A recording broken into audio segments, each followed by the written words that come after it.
tumulong ka, yun lang naaayon sa kapasidad mo ng pagtulong. Wag naman yung mauubos na yung pinaghirapan mo at kinukuha mo pa yung ipon din naman nung partner mo.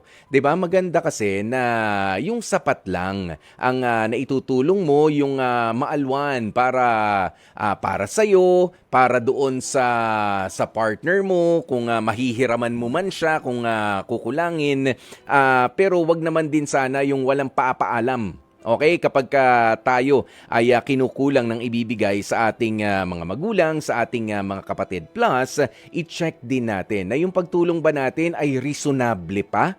O reasonable pa ba ang pagtulong o ginagawa na nating tamad ang ating mga kamag-anakan dahil masama rin po ang epekto nun. Kahit na marami ka pang pera dyan pero ginagawa mong tamad at lagi na lang nakaasa sa'yo, papaano kapag dumating ang panahon? Wag naman sana ay mawalan ka ng kakayanan na magtrabaho, kumita ng pera, papaano sila?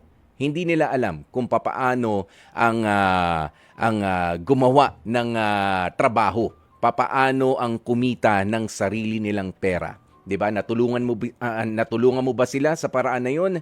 I don't think so. 'Di ba? Yung tama lang ang ibigay mo para sa kanila.